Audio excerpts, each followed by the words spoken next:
Prosiguiendo con nuestro módulo de erotismo en las personas adultas mayores, vamos a trabajar a continuación lo que son los tratamientos psicológicos, sexológicos y no sexológicos para dificultades, problemas asociados con el erotismo en hombres y mujeres mayores.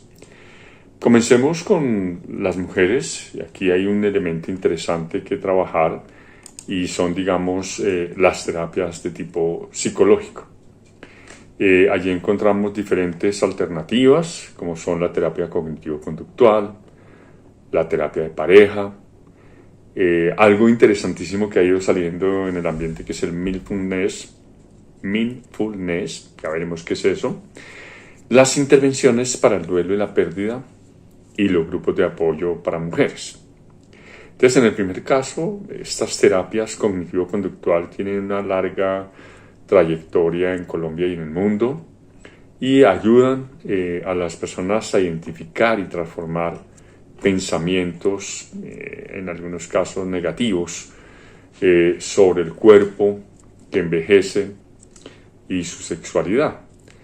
Esta terapia cognitivo-conductual, como su nombre lo menciona, entonces trabaja sobre lo que son los pensamientos y los comportamientos derivados de esto.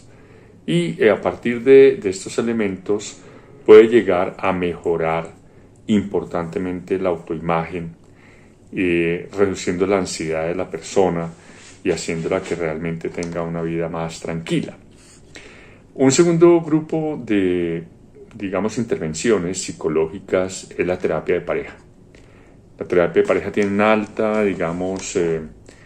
historia en el mundo y en Colombia, donde inicialmente se examinan cuáles son las dificultades que tiene la pareja, si son dificultades de una de las personas de la pareja o de ambas o de su relación, tratando de hacer un trabajo personal y de pareja, interesantemente, favoreciendo inicialmente una comunicación sexual abierta, identificando, por ejemplo, cuáles son las necesidades de cada uno de los miembros de la pareja en torno, por ejemplo, a la parte corporal, la parte sensorial, intentando aumentar esa percepción de placer durante la intimidad y volviendo esto un compromiso de ambos miembros de la pareja. Que aquí es interesante destacar esto, y es que no es realmente una responsabilidad individual, sino una responsabilidad de pareja. El mindfulness sexual hace alusión a unas técnicas de atención plena que le permiten a la persona, a la pareja, reconectar con sus sensaciones corporales, ¿sí? De tal manera que cualquier elemento que tengamos allí, digamos sensorial, puede potenciarse y esto puede llegar a aumentar la percepción de placer durante la intimidad, ¿sí? Es una técnica bastante interesante, centrada muchas veces en elementos orientales como el budismo, de contemplación, de profunda reflexión y de un trabajo personal muy interesante de búsqueda y de reconocimiento. En cuanto a las intervenciones para el duelo y la pérdida, aquí tenemos que hablar todo lo que son los principios derivados de lo que es la psicología en la atención de esas situaciones complejas, de ese apoyo terapéutico para procesar la pérdida de una persona, en este caso de la pareja, que como les he dicho en otro momento, es uno de los duelos más, difíciles de llevar, y allí mirar los cambios en la función sexual debido también al envejecimiento, ¿sí? Los grupos de apoyo para mujeres son una instancia supremamente interesante porque son espacios seguros de confianza donde las mujeres pueden compartir con sus pares, ¿cierto? Experiencias, inquietudes, necesidades sobre su sexualidad, normalizando esos cambios y aprendiendo de la experiencia de otras personas que seguramente han hecho ese camino, ¿sí? Entonces, estos son los principales elementos de las terapias psicológicas que, como podemos ver, hay una amplia gama de posibilidades. En sexología se trabaja mucho esto y se hace un trabajo de educación sexual muy importante. Las intervenciones sexológicas propiamente dichas hacen alusión a lo que es la educación sexual específica, para este caso, a entrenamientos en autoestimulación, a ejercicios de focalización sensorial, a reeducación en la sensibilidad genital y a entrenamiento en la comunicación de las necesidades sexuales. Entonces vamos por partes. Siempre hacemos educación sexual en este trabajo sexológico y psicológico, pero en este caso podemos hacerla muy específica, dirigida hacia información científica actualizada sobre los cambios fisiológicos normales, naturales y cómo pueden afectar la respuesta sexual femenina. Entendiéndola podemos transformarla, ¿sí? Entonces ese es, digamos, un primer paso de hacer toda esa pedagogía de la sexualidad específica. Y pasando a un segundo elemento que puede conjugarse con esta educación sexual es el entrenamiento en autoestimulación. Ese entrenamiento hace alusión a diferentes técnicas que se pueden utilizar para descubrir zonas erógenas o de alta sensibilidad erótica y formas de placer adaptadas a los cambios corporales. Entonces, muchas veces, por ejemplo, lo que le pedimos a la persona, a la mujer, es que se reconcilie con su cuerpo, con su fisiología, con sus sensaciones, con sus emociones, y que a partir de allí comience a resignificar su respuesta sexual. Esto puede llevar a ejercicios de focalización sensorial, que son, digamos, determinado tipo de prácticas altamente estructuradas. Por eso tiene que mirarse cada persona qué necesidades tiene y cómo adaptamos esos ejercicios que enfatizan en el placer táctil, con nuestros yemas de los dedos que tienen alta sensibilidad, y sensorial más allá del coito, ¿sí? De hecho, con la pareja se le pide que hagan toda esa, digamos, inspección del cuerpo femenino, ¿cierto? Se puede hacer también personal, digamos lo que podríamos llegar a una parte como autoerotismo, pero la parte, digámoslo, de contar con una pareja hace que esto sea diferente, porque hay sensaciones que nosotros pues no nos podemos dispensar, como podría ser integrando esto con una pareja comprensiva, entrenada para esto y que realmente pueda ayudarnos a encontrar nuestra mejor versión en el plano sexual. También tenemos lo de la reeducación de la sensibilidad genital, que es básicamente reconocer esos genitales que tienen una alta sensibilidad a la estimulación y a través de unas técnicas poder mantener o recuperar la sensibilidad vulvar y del clítoris, ¿sí? Esto es supremamente interesante, que muchas mujeres han tenido, digamos, como un problema de explorar sus áreas genitales, principalmente su vulva, su clítoris, y reencontrarse con esto puede ser una cuestión muy interesante e ir creciendo en niveles de placer, de encuentro consigo misma y orientando a su pareja para que le dispense el mejor placer, estimulando estas zonas de alta, digamos, reactividad emocional. Por último, dentro de estas técnicas sexológicas tenemos el entrenamiento en comunicación de necesidades sexuales. Recuerden que siempre he hablado de la comunicación asertiva, que es tratar de decir las cosas de la manera más adecuada en el momento adecuado a la persona adecuada, ¿sí? Esto es una cuestión que se tiene que ganar, es un desarrollo de habilidades que permite expresar deseos, límites, necesidades específicas de la pareja y por tanto en ese diálogo sincero ir creciendo y la comunicación bien llevada es la cuota inicial para tener una relación placentera de máximo nivel de entrega como parejas. También tenemos algunos enfoques integrativos, ¿sí? Hablamos de enfoques integrativos donde mezclamos o hacemos, digamos, un trabajo con diferentes terapias, diferentes aproximaciones, donde por ejemplo puede estar en una primera la terapia del suelo pélvico, la rehabilitación sexual posmenopausia, la orientación sobre lubricantes y humectantes vaginales, el asesoramiento sobre ayudas sexuales, la terapia de aceptación corporal y la sexología corporal. Bueno, en la terapia del suelo pélvico, ¿y qué es el suelo pélvico? ¿Sí? Se entiende como un conjunto de músculos, ligamentos y tejidos que forman una especie de hamaca, ¿sí?, o red de soporte en la parte inferior de la pelvis, en hombres y mujeres. Esa es una parte fundamental para mantener todo lo que es estos órganos en su posición, ¿cierto? Los órganos pélvicos como la vejiga, el útero en las mujeres y el recto.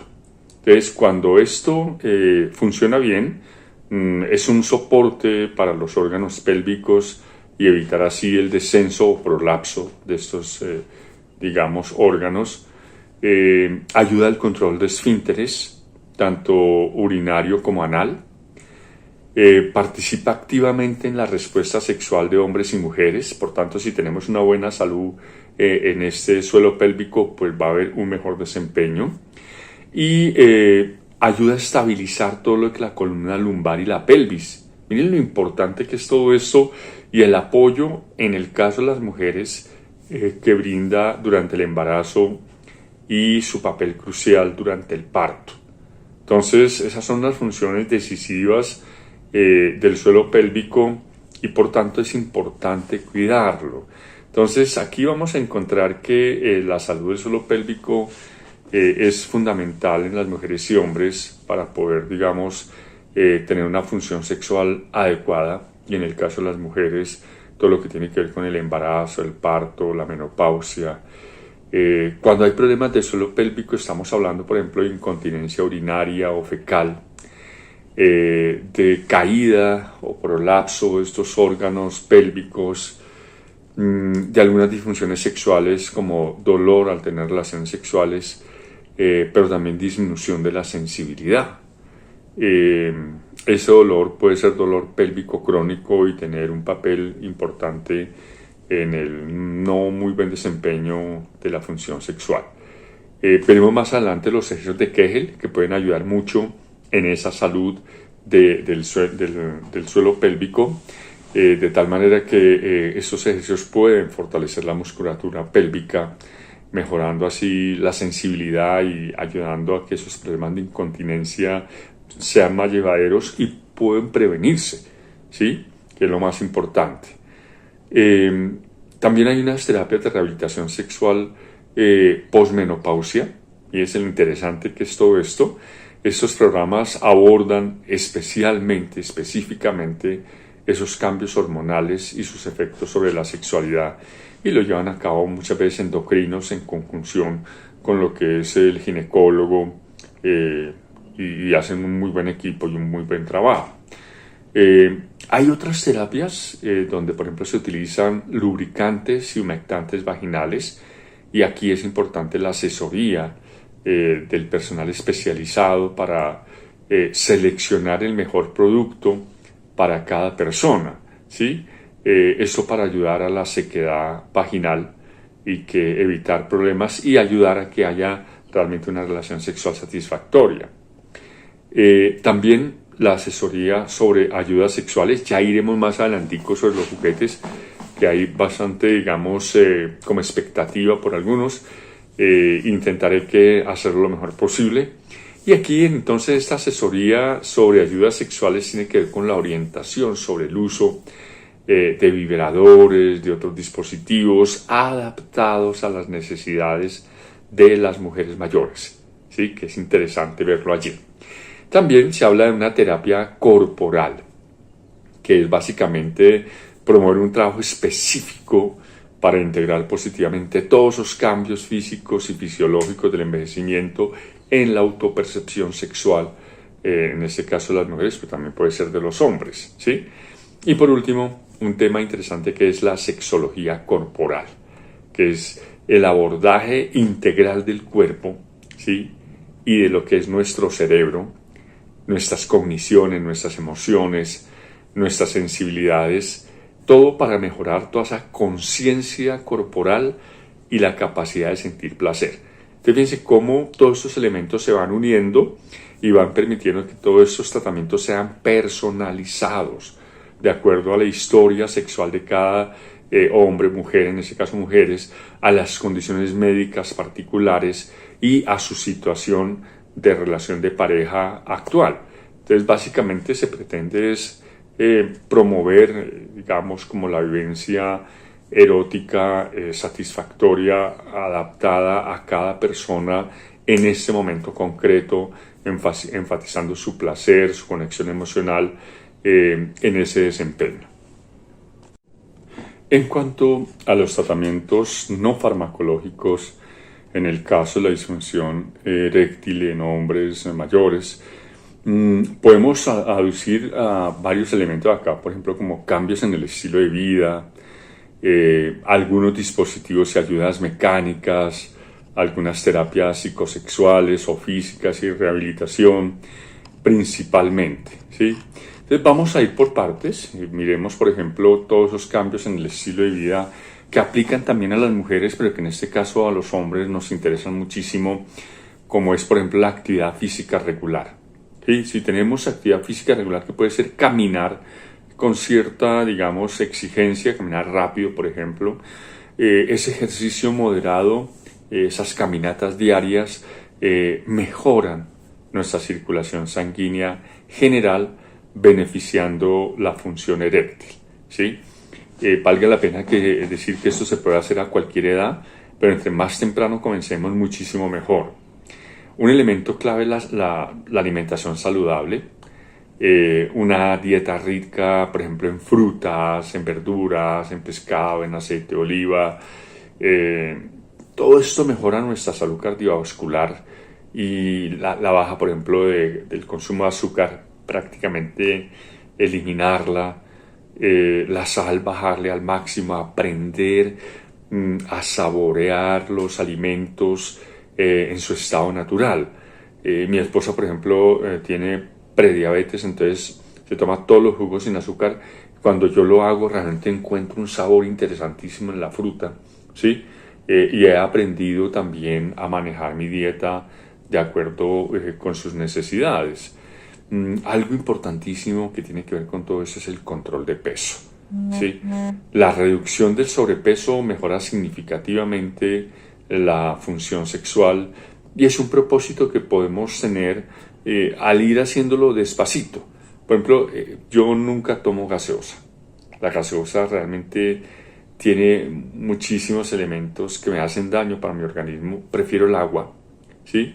Y esto ha generado que, por ejemplo, uno baje de peso sin darse cuenta porque no está consumiendo azúcares innecesarias.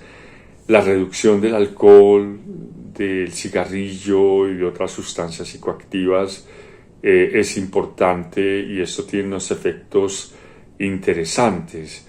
Estos, digamos, consumos de sustancias psicoactivas pueden ir en contra, pueden ser negativos y tener unos efectos directos sobre la calidad de las erecciones, de tal manera que vale la pena repensarlo, ¿sí? Y creo que es importante irlo manejando a medida que vayamos avanzando en nuestras vidas. Y un elemento digamos, esos cambios en nuestro estilo de vida cotidiano es también el manejo del estrés. Sí, allí, digamos, es importante las técnicas de relajación, la meditación o el yoga para reducir la ansiedad, asociada a la vida en general, pero sobre todo al desempeño sexual, ¿sí? Me parece que aprender esto nunca es tarde. Y eso es maravilloso porque, por ejemplo, yo a veces hago prácticas de yoga y al principio mi cuerpo, digamos lo que es muy difícil, pero en la medida que lo voy haciendo, él va cediendo, va adquiriendo cierta flexibilidad y uno como que cada vez va necesitando más de ese ejercicio y comenzar de menos a más. Hay también unos dispositivos y ayudas mecánicas para la disfunción sexual no farmacológicos. Está, por ejemplo, la bomba de vacío, los anillos penianos, las férulas penianas. En el caso de las bombas de vacío, estos son dispositivos que crean una presión negativa alrededor del pene, ¿sí? Como se pueden ver allí en las imágenes, esos elementos hacen que entre la sangre al pene, ¿cierto? y cuando ya ha entrado, sencillamente se cierra acá con un anillo y entonces queda la sangre en el pene y queda la erección, de tal manera que facilite la erección y el desempeño sexual. Posteriormente se retira el anillo y simplemente vuelve la función a su actividad normal. Lo interesante es que esta es una cuestión eminentemente mecánica, no hay necesidad de meter ningún fármaco acá. También hay algunos anillos penianos que se colocan en la base del pene para mantener la sangre dentro del mismo, prolongando la erección, ¿sí? O unas férulas penianas, que son dispositivos de soporte externo que permiten la penetración aún sin erección completa. Entonces fíjense cómo podemos tener unas técnicas, y esto nuestro sexólogo nos puede ayudar muchísimo a identificarlas sin medicamentos. También tenemos unas técnicas psicosexuales. Fíjate que estamos hablando de las técnicas no farmacológicas para la disfunción eréctil, donde básicamente la terapia sexual específica que también aplicamos en las mujeres es un abordaje de esos factores psicológicos que pueden estar implicados en parte en la disfunción eréctil, como es por ejemplo la ansiedad de desempeño, las expectativas poco realistas o los conflictos de pareja. En cuanto a estas expectativas poco realistas, es importante señalar el papel de la pornografía, ¿sí? La pornografía básicamente es una cuestión artificiosa. Allí tenemos artistas y actrices porno, ¿sí? O sea, que están haciendo una obra, digamos, cinematográfica para adultos, se espera que para adultos, pero si nosotros nos basamos en esas imágenes y en esas relaciones, la embarramos, porque realmente es lo más ficticio que puede haber. Además vende un modelo muchas veces, por ejemplo, de desvalorización de la mujer. Lo hace sentir a un hombre muy mal porque no le dura la erección la hora que dura el video, ¿sí? Ni hacer todas esas poses y posiciones y todos esos quejidos. Esto en la vida real no ocurre, ¿sí? Bien, otra de terapia psicosexual es la focalización sensorial. Esos son ejercicios estructurados que reducen esa presión de rendimiento sexual en los hombres y que reconectan con el placer. O sea, cuando usted baja la ansiedad, puede aumentar la capacidad eréctil y el desempeño, ¿sí? O sea, a niveles medios, digamos, de motivación y de estrés, en la máxima ejecución, ¿sí? A niveles muy altos, realmente también baja o muy bajos niveles de motivación. La reeducación sexual, nuevamente la retomamos acá como la adaptación a una sexualidad menos centrada en el coito y más en la intimidad global, que permite despojarse un poco de la penetración y la erección, y el mindfulness sexual, como les decía, que son esas terapias que nos permiten una atención plena para tener una baja en la ansiedad, en el estrés y dedicarnos específicamente a nuestra pareja. Hay unas terapias físicas y de rehabilitación supremamente interesantes, comenzando por los ejercicios de Kegel que les había comentado anteriormente. Entonces, estos ejercicios de Kegel son para el fortalecimiento del suelo pélvico en hombres y mujeres, que pueden mejorar la calidad de las erecciones, pero también del desempeño de las mujeres al mejorar el tono muscular de su suelo pélvico. Entonces, en la imagen ustedes pueden observar, por ejemplo, esos ejercicios de Kegel para hombres y mujeres. ¿En qué consiste esto? Vamos, por ejemplo, en el transporte público y lo que hacemos es retraer, como cuando si fuéramos a orinar, pero paramos, soltamos, paramos. Entonces usted puede estar haciendo la fila para el banco, para comprar algo, y usted puede irlo haciendo, suelta, ¿sí? Haga de cuenta que está orinando, entonces bloquea la salida de orina y la suelta, bloquea y la suelta. Esto hace que corticalicemos esos esfínteres, pero además ayuda a que todo el suelo pélvico mejore su capacidad de respuesta y su tono muscular. Esto lo hacen hombres y mujeres y ayuda muchísimo para la disfunción eréctil, pero también para la incontinencia fecal urinaria, ¿sí? Y eso lo podemos comenzar a hacer a cualquier edad. Entonces, ayuda muchísimo. La acupuntura, hay algunos estudios que sugieren los beneficios de ciertos puntos, de ciertos casos de la disfunción eréctil. Tenemos un amigo médico acupunturista excelente y él conoce perfectamente todos estos meridianos, todo este tipo de cosas para mejorar esto, y creo que en conjunción con otras terapias sería bastante interesante. Y por último, la rehabilitación peniana, ¿sí? Especialmente importante tras las cirugías o los tratamientos prostáticos. Esto incluye algunos ejercicios específicos para mantener la salud de esos tejidos que están implicados en la respuesta sexual. Una recomendación, miren, en el mercado hay un resto de suplementos y productos, comillas, naturales, pero realmente no está demostrado científicamente su efectividad. Yo particularmente le sugeriría que no los utilizara, que no perdiera su platica en ese tipo de cosas, ¿sí? Realmente la gran estimulante, motivante es nuestro sistema nervioso central, que es el principal órgano sexual que tenemos. Vale la pena pensar en algunas formas como podemos mejorar nuestro erotismo, ¿sí? Eso tiene que ver, digamos, también con lo que podemos nosotros, digamos, como gestionarnos hacia adelante, no solamente esperar la ayuda médica o psicológica, sexológica, sino también qué podemos hacer nosotros como persona, como pareja, para mejorar nuestro erotismo, nuestra vida sexual íntima. Entonces hay diferentes elementos allí, por ejemplo, como la adaptación fisiológica, la comunicación, expectativas, la exploración y creatividad, el cuidado del cuerpo, la planificación y el ambiente amigable y de confianza, por supuesto el bienestar emocional, la diversidad de prácticas y algunos aspectos relacionales. Vamos en orden. Entonces, las adaptaciones fisiológicas básicamente hacen alusión a ese asesoramiento, a esos consejos para adaptarnos a esos cambios naturales del envejecimiento. Entonces, si nosotros tenemos, por ejemplo, artritis, o tenemos diabetes, o tenemos hipertensión, cualquier enfermedad crónica de estas, pues podemos hablar con nuestro médico y decirle, bueno, doctor, si yo llego a tener una relación sexual, ¿cuáles serían como los consejos para tener un muy buen relacionamiento y sabiendo que tengo esta condición? Entonces, o uno mismo va identificándolas, que por ejemplo puede ser en la mañana tal vez tenga una mejor disposición que en la tarde-noche, o por el contrario en la noche, ¿sí? Entonces, como cada cosa de estas es individual para cada persona, entonces cada uno y cada pareja puede ir identificando cuáles son sus mejores condicionantes allí.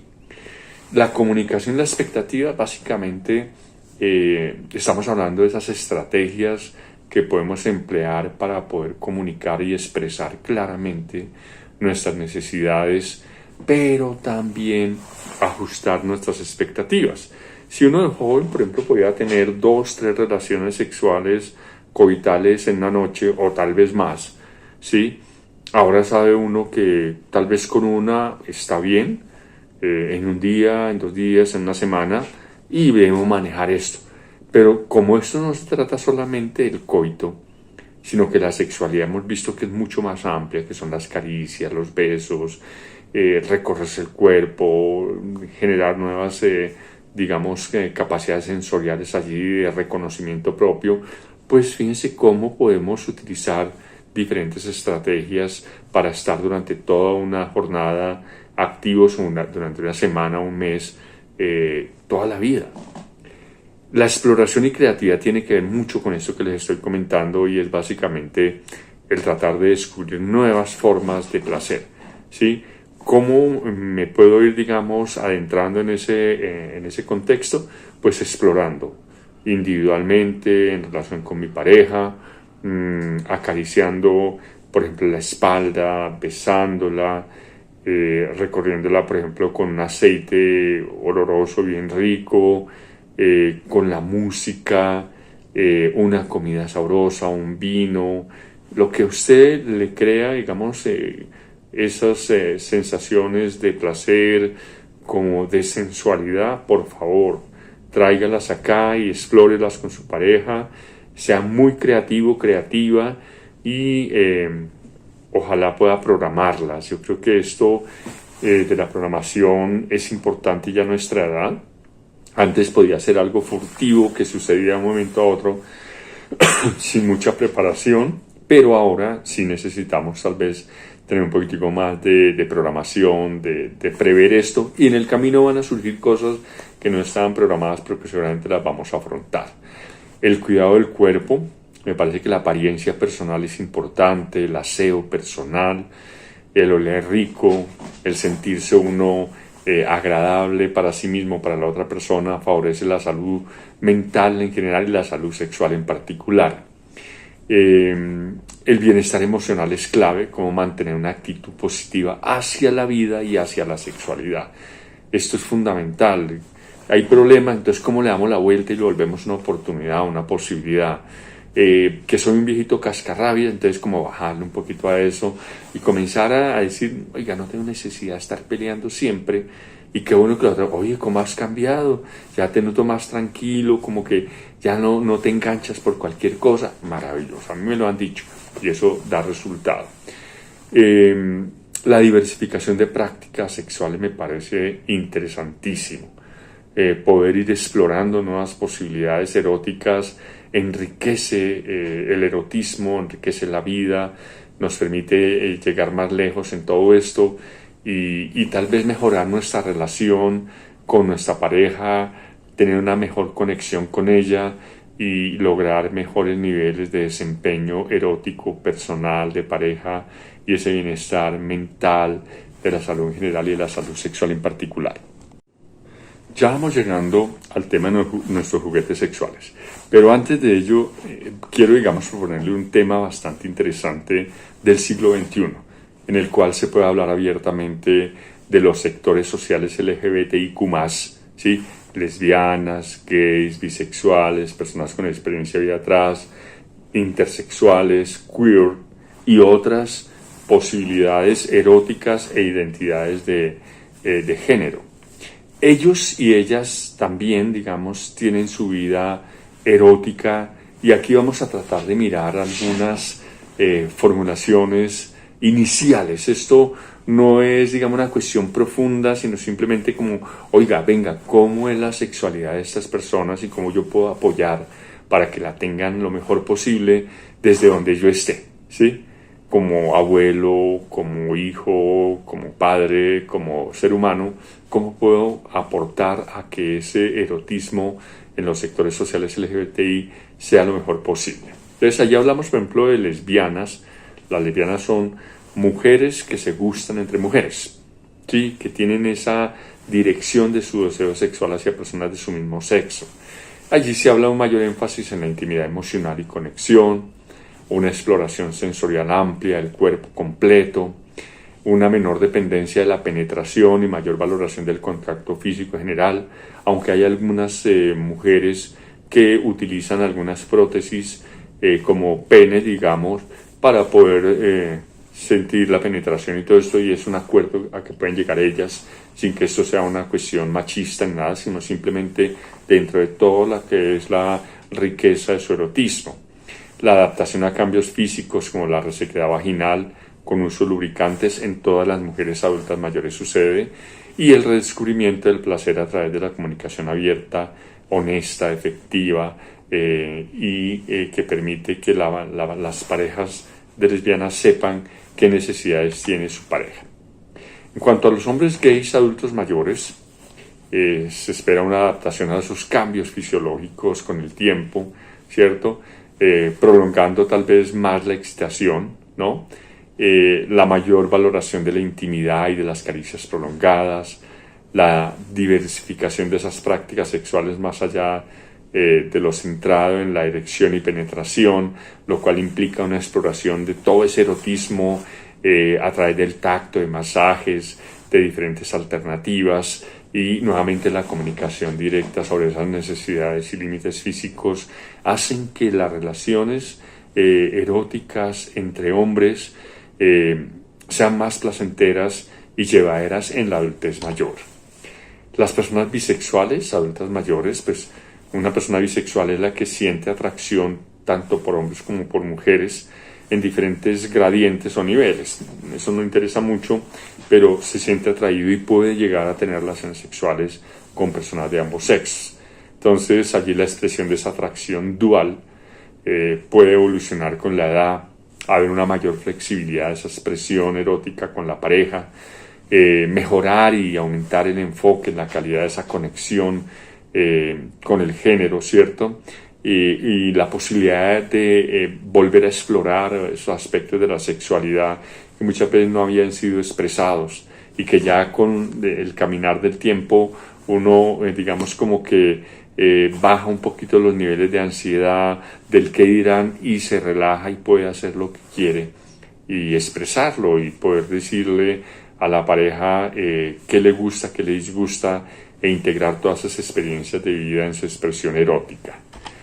Con las personas trans, las personas trans entendemos aquellos seres humanos que no están muy conformes con la identidad de género asignada al momento de nacer. Entonces, por ejemplo, un hombre biológico que puede transitar hacia mujer o hacia otras posibilidades, ¿cierto?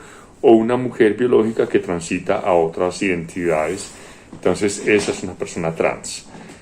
Allí, pues, interesante poder mirar la reconciliación con ese nuevo cuerpo y esa celebración de la identidad auténtica y abiertamente, libremente, adaptarse a los cambios hormonales naturales o por la terapia de reemplazo hormonal que algunas de ellas se someten. Entonces, por ejemplo, si soy un hombre biológico y quiero parecerme a una mujer o ser mujer, digamos en mi identidad de género, seguramente que tendré que utilizar determinado tipo de medicamentos hormonales para que mi cuerpo realmente esté en conjunción con eso que yo espero. La expresión erótica que valida esa identidad de género, el redescubrimiento del placer en esas zonas corporales anteriormente evitadas, ¿sí? Ocultas, y que realmente puedo resignificar y darle importancia con mi pareja, con respeto y validando mis experiencias corporales como persona con experiencia de vida trans. Las personas queer, adultas mayores, son, digamos, aquellas personas. Pero, ¿qué es una persona queer? Una persona queer, digamos que puede tener algunas características básicas, como por ejemplo que puede tener una identidad amplia, fluida, que rechaza esas categorías rígidas y socialmente aceptadas de género y de sexualidad. O sea, a veces va en contra de esa, digamos, normalización. Originalmente el término queer era como una grosería, ¿sí? Que decía, por ejemplo, marica, ¿sí? Entonces la gente utilizaba esto como para denigrar a la otra persona. Pues entonces las personas queer dijeron, bueno, dígame queer, y se quedaron con eso y reivindicaron el nombre, y en vez de ser un insulto se volvió, digamos, como una reivindicación ante la sociedad que ahora se respeta. Y funciona como un término inclusivo, ¿cierto?, que permite que muchas personas que no se identifican como heterosexuales o cisgénero, recuerden que esa persona que no tiene, digamos, conflicto entre la identidad de género asignada al momento de nacer y lo que ya desarrolla en la vida juvenil y adulta. Y estas personas queer, digamos que no necesariamente estamos planteando unas características físicas o comportamientos específicos, ya es que tienen una identidad más personal, que no podemos encajar en esas categorías binarias de hombre y mujer, sino que puede ser mucho más amplia, ¿sí? Entonces aquí hay que entender que no existe un aspecto queer ni unas características físicas o comportamentales universales para esta denominación. Cada persona queer vive y expresa su identidad de manera única, personal, es como un autoconocimiento y que se expresa realmente interesante. Y aquí la autodefinición y el autoconocimiento son importantes y decisivos en esa identidad de las personas queer, ¿sí?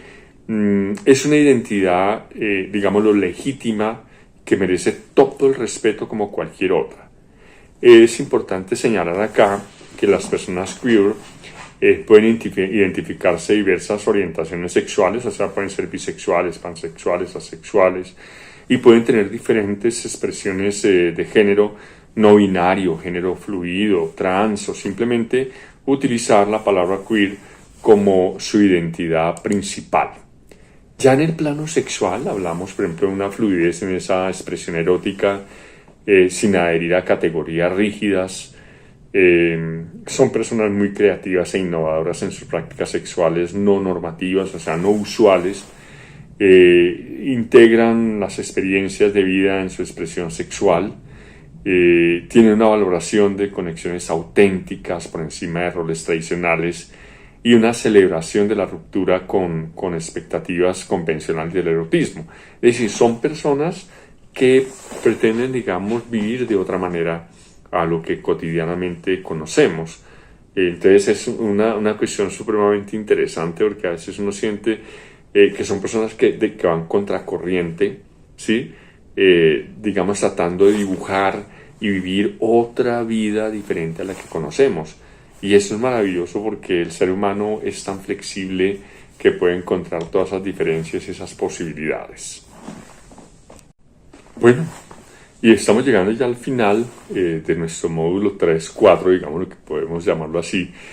El 3 básicamente, donde vamos a hablar de los juguetes sexuales recomendados para hombres y mujeres adultos mayores. ¿Sí?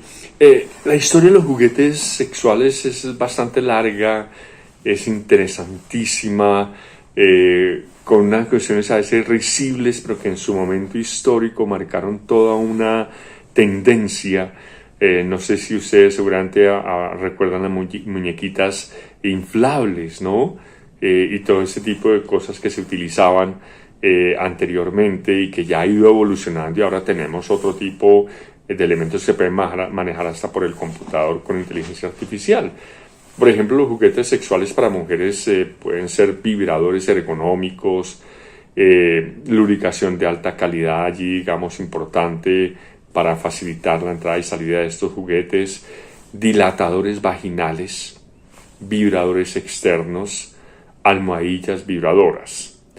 Yo voy a hacer un paréntesis acá. La primera parte de este módulo, cuando yo hablaba de histerectomía, tal vez tuvo una imprecisión, porque decía que era el retiro del útero y de las trompas de falopio. No, es el retiro del útero y las trompas de falopio, y puede quedar alguno de los dos ovarios, o también ser retirados. La mayoría de veces se deja uno de esos ovarios sano para que siga segregando hormonas sexuales y ayude mucho a la parte endocrina y de cuidado de la salud de esta mujer. Cerramos el paréntesis. Bien, entonces aquí vamos a hablar también de almohadillas vibradoras, y vamos despacito. Entonces, esos vibradores ergonómicos pueden ser con ganchos, con mangos anchos, con controles fáciles de manipular, digamos, táctilmente, para personas con artritis o con movilidad limitada. O sea, en el mercado hay una gran gama de posibilidades, como ustedes pueden observar en algunas de las imágenes que tenemos acá. Los lubricantes de alta calidad no son juguetes, pero son, digamos, elementos que se utilizan con estos juguetes para facilitar, digamos, la manipulación de los mismos y que no hagan daño a los genitales, ¿sí? Y estos, la mayoría de lubricantes son a base de agua o silicona, son diseñados específicamente para la resequedad vaginal, y les sugerimos no utilizar otro tipo de materiales porque pueden dañar el bioma, o sea, toda la estructura allí que tiene biológicamente la vagina. Entonces, no utilizar, por ejemplo, cremas vaginales, cremas para manos, aceites, vaselina, nada de esto, porque eso daña los genitales femeninos. Tenemos los dilatadores vaginales, que ayudan a mantener la elasticidad vaginal y prevenir el estrechamiento. Entonces, fíjense que aquí hay varias categorías, desde el más pequeñito y cómo se van agrandando y logrando unos niveles interesantísimos para ampliar la cavidad vaginal, que se puede reducir en algunos momentos, ¿sí? Esto también es importante para las personas con experiencia de vida trans, que pueden utilizarse allí este tipo de extensores de dilatadores vaginales y que ayudan muchísimo para que la persona pueda tener una vida sexual activa y placentera. Los vibradores externos, que están enfocados a la estimulación del clítoris, básicamente sin necesidad de penetración, ¿sí? Recordemos que el clítoris es el principal órgano erótico de las mujeres, que de muy poca, digamos, tiempo de descubrimiento, aunque la mujer siempre lo supiera, ¿sí? La ciencia era la que estaba atrasada porque la ciencia la hacían los hombres y, digamos, como que posibilitamos más bien otros temas y esto lo dejamos de lado y ahora se sabe toda la importancia que tiene el clítoris para el erotismo femenino. Y las almohadillas vibradoras. Aquí hablamos de las que se utilizan para la estimulación sin necesidad de sujeción manual, ¿sí? Sino que están allí y pueden vibrar, por ejemplo, a través del celular y todo esto. Ya las venden como unos dispositivos interesantísimos y que hay que educar el cerebro, ¿sí? La sensibilidad para lograr sacarle el máximo provecho, ¿sí? Esto es interesantísimo. Es como, por ejemplo, cuando yo lavaba la loza sin guantes a cuando la lavo ahora con guantes, ¿sí? Es diferentísimo. Entonces uno tiene que, cuando comienza a utilizar los guantes se le resbala, no puede, pero con la práctica ya tú puedes llegar muy lejos, de tal manera que esto es igual con los juguetes para las mujeres y que permiten una alta posibilidad, digamos, de sensibilidad, de erotismo, de placer alternativo. No tiene por qué desplazar a la pareja. Puede ser con la pareja o en solitario, como usted lo quiera y como lo desee. Y esto de todas maneras llegó para quedarse y cada vez está muchísimo más elaborado y con unas técnicas y unas modalidades de avanzada interesantísimos. Bueno, y estamos llegando al final de nuestra sesión con los juguetes sexuales recomendados para hombres adultos mayores.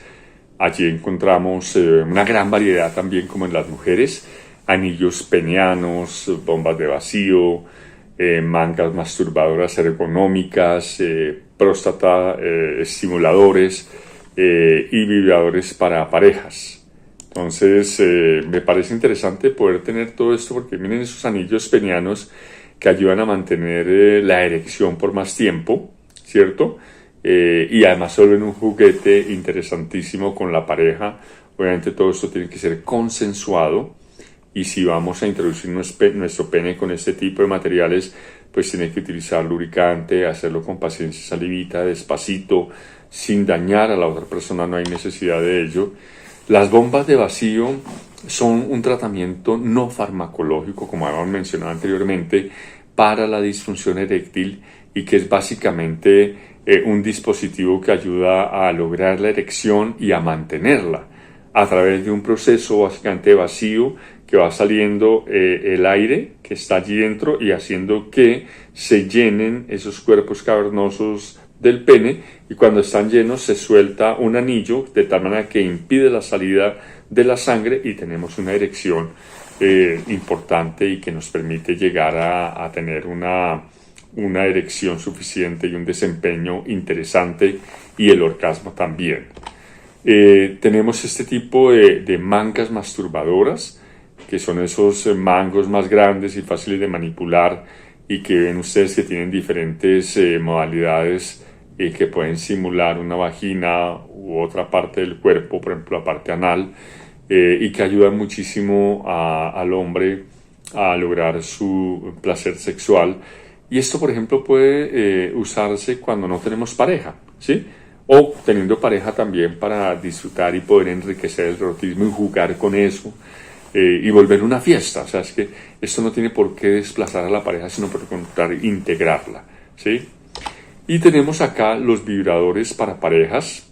Hay una gran variedad en el mercado que pueden ser utilizados durante el juego previo al coito, ¿cierto? Y que permite, digamos, disfrutar y gozar y que la mujer, por ejemplo, o el hombre puedan llegar al orgasmo una o varias veces utilizando este tipo de dispositivos. Entonces, fíjense que he puesto algunos juguetes únicamente, pero realmente en el mercado ustedes pueden encontrar muchísimos, pueden buscarlos en las páginas web especializadas o hay tiendas, se llama sex shop, donde les pueden dar inducción también. Allá hay personas, digamos, que como cualquier negocio que venda algo, pues sencillamente si el cliente pide que le hagan una demostración, le muestran, le dan todas las ideas, y esto es más fácil de lo que se puede uno imaginar, ¿sí? Y romper un poquitico como la rutina, atreverse, y volver esto una cuestión de descubrimiento con la pareja es maravilloso y reivindica el erotismo en el siglo XXI, utilizando muchas veces nuestro celular, ¿sí? Y podemos estar de viaje y a distancia podemos activar esto y tener una relación, digamos, erótica satisfactoria, deliciosa, y mantener ese vínculo amoroso con nuestra pareja. No le tengamos miedo a esto. Bueno, hemos hecho un largo viaje por el erotismo en las personas adultas mayores. Espero no haberles cansado y haberles dado otra mirada un poquitico más a fondo de lo que significa el erotismo para nosotros y nosotras en la adultez mayor y toda la gama de posibilidades que tenemos, ¿sí? O sea, aquí vale soñar y realizarlo, y no tenerle miedo, digamos, dejar un poquito el pudor a un lado y vincularnos un poco más allá en todo lo que estamos desarrollando.